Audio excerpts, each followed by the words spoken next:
All right. Hello and welcome to another live episode of the Alex Nisberg Show. The border, Neuralink, brain implants, and U.S. airstrikes in the Middle East. All of this coming up on this episode.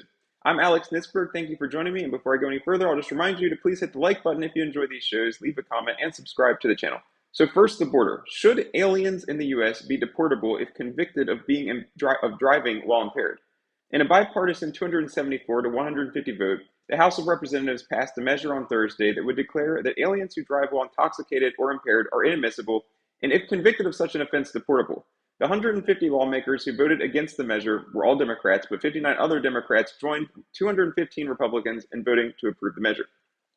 Let me switch my camera over here. So, here is the vote. You can see here 215 Republican yeas, 59 Democrats, 150 Democrats voted against it. And you can see here the total of yeas and nays, 274, 150. So let me show you this bill here. You can see that the bill says, any alien who has been convicted of, who admits having committed, or who admits committing acts which constitute the essential elements of an offense for driving while intoxicated or impaired, and I'm going to skip all this stuff here. You can read this whole thing if you want to, but if you skip down here, it basically says, is inadmissible. And then down here it says, any alien who has been convicted of an offense for driving while intoxicated or impaired, as those terms are defined, blah, blah, blah, blah, blah, without regard to whether the conviction is classified, is deportable. So, I mean, that's like a no-brainer bill. Why would 150 Democrats vote against that? Now, I had to start this video over from scratch because I was having a problem. There was I don't think the audio was coming through. So hopefully the audio will come through this time. But let me play you, this is Democratic Representative Pramila Jayapal of Washington speaking against this bill. Behind the wheel while intoxicated. But this bill, designed to scapegoat and denigrate immigrants, will not solve the serious problem of DUIs. Public safety threats, including those who have been convicted of serious DUI offenses, are already inadmissible and removable under the Immigration and Nationality Act, and this bill would not change or enhance that. Under the INA, a conviction of a crime involving moral turpitude, where the punishment can be for a year or longer, makes an individual deportable. Courts have ruled over and over again that serious DUI offenses that put others at risk are CIMTs and make the perpetrators deportable. But this bill isn't about... Okay, so she's saying that this isn't necessary, and I'm going to show you, I think this is what she's talking about here. U.S. law that says, any alien who is convicted of a crime involving moral turpitude committed within 5 years or 10 years in the case of an alien provided lawful permanent resident status under Section 1255J of this title after the date of admission and is convicted of a crime for which a sentence of 1 year or longer may be imposed is deportable. Okay, well, it seems like the language of this bill over here is more straightforward. It's just like, if you're convicted of driving while intoxicated and if you're an alien, you're deportable. That seems more clear-cut and straightforward. So if that's her argument, it's like this seems more clear cut than what she's pointing to. Now, another argument that she's making is, and this might be a better argument if it's true, she's suggesting that aliens could be deported simply for sitting in their car while drinking, even if they're not actually driving anywhere. Let me show you a clip of that. There are states that would allow prosecution of someone simply if they were sitting in their car with the heat on while inebriated, even if it was in their own driveway. Current law allows judges to use their discretion to look at the broader facts of the case. This bill would strip that discretion away from them and would mandate that even someone whose only crime was sitting in a parked car while inebriated must be deported. Okay, so there's a Democrat arguing against this measure. So you can make up your own mind about what you think about it, but I mean, voting, it just it doesn't seem like a great plan to vote against a measure to deport or make it admissible aliens who are driving intoxicated. So, but 150 Democrats did, so there's her argument on that. Yeah. So, all right. So, along the issue of illegal immigration and the border, this is on the Customs and Border Protection website. And you can see here, it says Southwest Land Border Encounters by month. And I'm going to point out here, you can see the increase that started when Biden took office. So Biden took office in January of 2021, and you can see here now that was his first full month in office was in February 2021. So look at this. The first full month he was in office was 101,099 Southwest land border encounters. And then you can look over time how this has gone up significantly. I mean, basically, that was the January and February when he first took office was the lowest numbers he's ever had the entire time that he's been in the White House. And then you can see the December number was a staggering 302,034, which is, you can see the biggest number here. And so this is CBP. It said in December 2023, the U.S. Border Patrol recorded 249,785 encounters between ports of entry along the southwest border. CBP's total encounters along the southwest border in December were 302,034. So obviously there's a flood of migrants flocking to the southern border. Now, obviously not everyone that shows up is going to get in the country and stuff like that. Some of them might be removed or whatever. But I mean, still, there's just a lot of people coming to the border. And this is an issue I keep bringing up, but it's very important, how important border security is for public safety, because there's this recurring problem. And this is just one component of the public safety threat. But there's this recurring problem of child sex offenders, convicted child sex offenders, coming into the country. This is Border Patrol Chief Jason Owens. There's a tweet. It says, and this is from, you can see the tweet is January 30th. It says, over the weekend, U.S. Border Patrol agents in Casa Grande, Arizona, El Paso, and Del Rio, Texas, arrested child sex offenders with felony convictions and prison sentences ranging from 36 months to 20 years. They re-entered illegally after being deported. Agents caught them and kept them out of your community, which is good news that they caught them, right? That's good news. The problem is, obviously, the Border Patrol, the authorities are not catching everybody. There are many people who are not being caught. So it's good that they're able to catch some of these people, but they can't catch everyone. I mean, they could if they actually enforced border security, but right now, the way things are going, a lot of people get through. And so this is very dangerous for Americans. And obviously, there's the threat of, it's not just the child sex offender issue. There could be drunk driving, like I was talking about earlier. Any crime that's going on could have been prevented by simply, any crime that's going on because of an illegal immigrant could have been prevented by simply stopping them from coming in. And with someone like this who actually has a conviction in their history, obviously you could stop them from coming in if you were simply stopping them and checking them, but not everyone gets stopped because the border is not secured properly. So also we have this, House Republicans are pushing to impeach a Department of Homeland Security Secretary Alejandro Mayorkas. Now, is this a good idea? You can leave a comment and let me know what you think about this, whether or not you think this is a good idea. I personally don't really think there's a point to this because the buck doesn't really stop with Alejandro Mayorkas when it comes to the border issue. The buck stops with President Joe Biden. So what is the point of impeaching Secretary Mayorkas when President Biden is the guy in charge who's failing to secure the border? Now, obviously, a lot of Republicans are pushing this.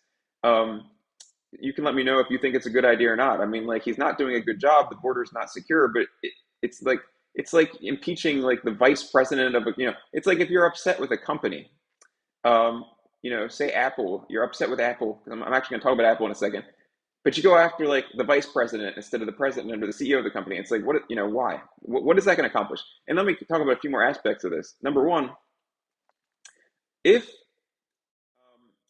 the House succeeds in voting for, because no Democrats are, I would assume no Democrats would support this. So assuming House Republicans get this through, they don't have a lot of room. If too many Republicans don't support it, they won't get it through. Republican Ken Buck of Colorado has already said he won't support it. But say they get it through. Well, it's doomed to failure in the Senate because it will not pass. It will not. There's a threshold required to secure a conviction of impeachment in the Senate. And there's no way that they're going to pass that threshold. So it's a doomed effort. It will absolutely not pass the Senate, so it's doomed to fail. So it's pointless in that regard as well.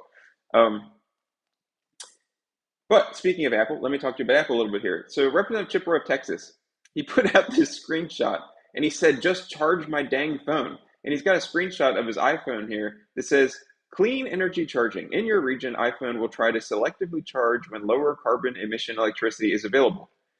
So it's like I looked it up, and here on Apple's website it says learn about clean energy charging. When clean energy charging is enabled and you connect your iPhone to a charger, your iPhone gets a forecast of the carbon emissions in your local energy grid and uses it to charge your iPhone during times of cleaner energy production. Like what? So I mean, it's an option.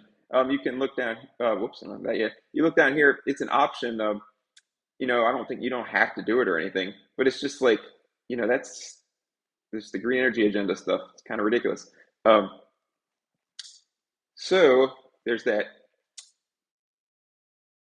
Also, I will mention here. It says um, clean energy charging engages only when you spend the most time and regularly charge your iPhone for long periods of time, such as your home and place of work.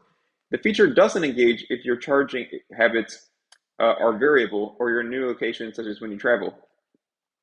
But anyway, so that just FYI, if you have an iPhone, which I do not, but if you have an iPhone, then apparently that's a feature on there. Um, the Vision Pro from Apple just came out. It's basically like a virtual reality headset. It kind of acts like an augmented reality headset because they have this pass-through thing where it looks like you're looking at the world around you, but it's really like basically it's like a virtual reality headset. It's pretty cool. If you're interested in that sort of thing, you can look it up and check it out. But it costs a fortune. In fact, let me go over here. If you click buy, does it even have the price here? From $3,499. So yeah, I'll be holding off on the first generation of this and not purchasing that, but it's pretty cool if you look it up and stuff. Interesting product. They're calling it spatial computing. So maybe it's the future of tech. Maybe people will be walking around or sitting in their homes with these all the time at some point in the future, but not for $3,500. They're going to need to get a lot cheaper before the masses start purchasing them. All right, so Elon Musk tweeted out this week and said the first human received an implant from Neuralink and is recovering well. Initial results show promising neuron spike detection. And he said the first Neuralink product is called telepathy. And I'm going to explain. If you have no idea what Neuralink is, I'm going to be talking about that in a second. So if you're confused, I'll tell you in a second more about that. But he said it enables control of your phone or computer and through them almost any device just by thinking. Initial users will be those who have lost the use of their limbs. And then he said, imagine if Stephen Hawking could communicate faster than a speed typist or auctioneer. That is the goal. So here is Neuralink's website. And they say, like what Elon Musk said, we are currently focused on giving people with quadriplegia the ability to control their computers and mobile devices with their thoughts. And so the company basically has this brain implant. They call it a brain computer interface, I believe is the terminology they use. And they use a robot basically to surgically implant that in the person's brain. And then it's supposed to enable them to, like they said, control the technology with their thoughts. Also, it says in the future, we hope to restore capabilities such as vision, motor function, and speech, and eventually expand how we experience the world. So they have broader aspirations. But that's basically what's going on with this company. So intriguing, interesting. Maybe it'll be able to help some people. Obviously, like if you don't have a handicap, a problem, you're probably not going to want to get a brain implant right now. but it's interesting technology that has some sort of creepy components to it, but also might be able to help people as well. So we'll see what happens with that. Also on Elon Musk, just going to show you here. He had this tweet where he said, the only action needed to solve climate change is a carbon tax. So if you follow Elon Musk at all, you'll notice that he's very outspoken on, certain issues. Like he's been talking about illegal immigration and the problems with that. And so just if you're starting to think Elon Musk is, getting super red pilled and he's, becoming conservative, in some areas he does sound conservative, but in other areas not so much. Obviously with Tesla, he's promoting electric vehicles, and I like Teslas. But with that company, I mean, the whole climate change narrative helps him in the sense that he can, the climate change narrative promotes the electrical vehicles and stuff like that. So, but anyway, so yeah, he does believe in the climate change sort of agenda and stuff. And just in case you're not familiar, like a carbon tax, the idea of that is like the government taxing carbon emissions or other so-called greenhouse gas emissions. So what that would basically do is it would be the government interfering in the free market to basically say that companies that are, emitting carbon, so, whatever they're doing in the manufacturing process or whatever, however they're emitting the carbon, then they would get taxed what that will do is it'll cause the prices of the products they're making to go up. So this is a terrible, horrible anti-free market idea that no conservative should ever support. I'm referring to a carbon tax here. So yeah, just FYI. Elon Musk is speaking out, and conservatives probably agree with him on illegal immigration and some of the things he talks about, but not everything. All right. So I'm going to talk about the U.S. Airstrikes here. So the U.S. just had 3 service members who were killed in an attack in Jordan.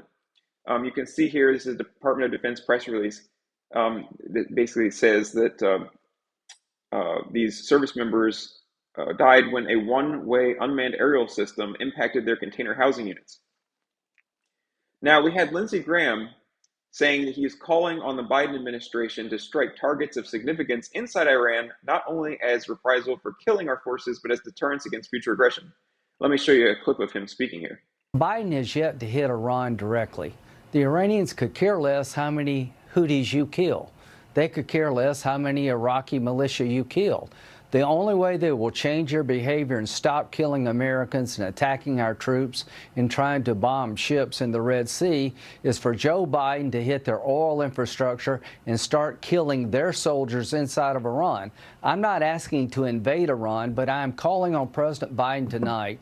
Go to the source of the problem. If you don't hit the Iranian oil infrastructure and hit them in the wallet and make them fear you, they're going to keep killing our soldiers. To the 3 families whose loved one lost their life, it breaks my heart this was all preventable. So, Mr. President, hit Iran and hit them now and hit them hard.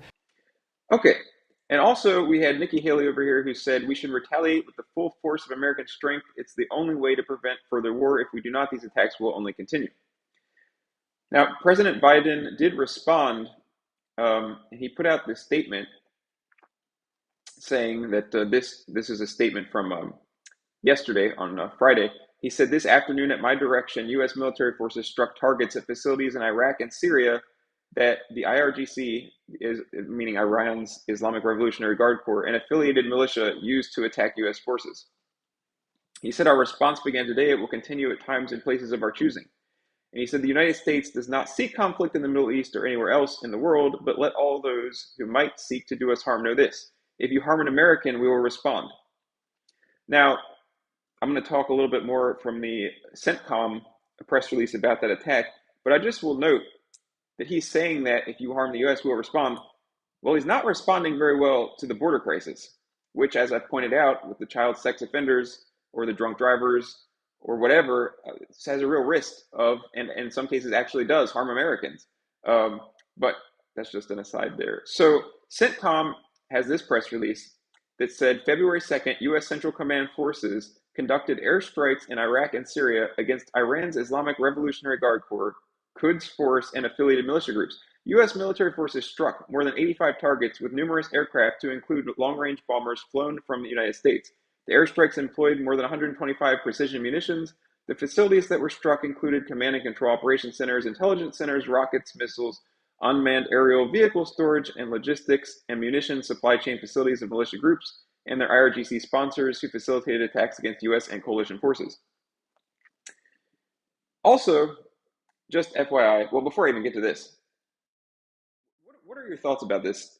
Like, I agree in the sense that, like, it seems like America should respond when we're attacked. My problem with all of this is I don't really think America should be stationed in these places in the first place. Like, it seems very foolish to have the United States stationed in, like, say, the Middle East. I'm very much, when it comes to foreign policy, an isolationist. And I'm not necessarily strictly opposed to having any foreign bases whatsoever around the world, but I actually saw Robert F. Kennedy Jr. basically say something to the extent of maybe, we should just have bases in places where they're welcomed, where the host country wants us to be there. And so anyway, that kind of makes sense. But it's like, why would we have a presence in the Middle East where most of the people there hate us, or many of them are not fond of us? If we were keeping to ourselves for the most part, staying at home, and we got attacked, then yeah, we would want to retaliate. And you can make an argument for retaliation in this case because we were attacked, but why are we there in the first place? I think that is the problem that needs to be addressed. Why do we have troops there in the first place? And let me know what you think. Do you think we should pull the troops out of the Middle East? I think that that would probably be a wise course of action. And we obviously have an ally in Israel in the Middle East. If there ever was a situation where we really needed to take military action in the Middle East, I'm pretty sure that we could get Israel to help us. And maybe if we needed to station troops there, we could work from there. But I really question this having troops in the Middle East thing all the time. It seems like a bad plan.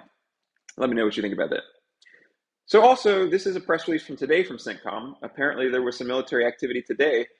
They said that USS Carney engaged and shot down one unmanned aerial vehicle over the Gulf of Aden.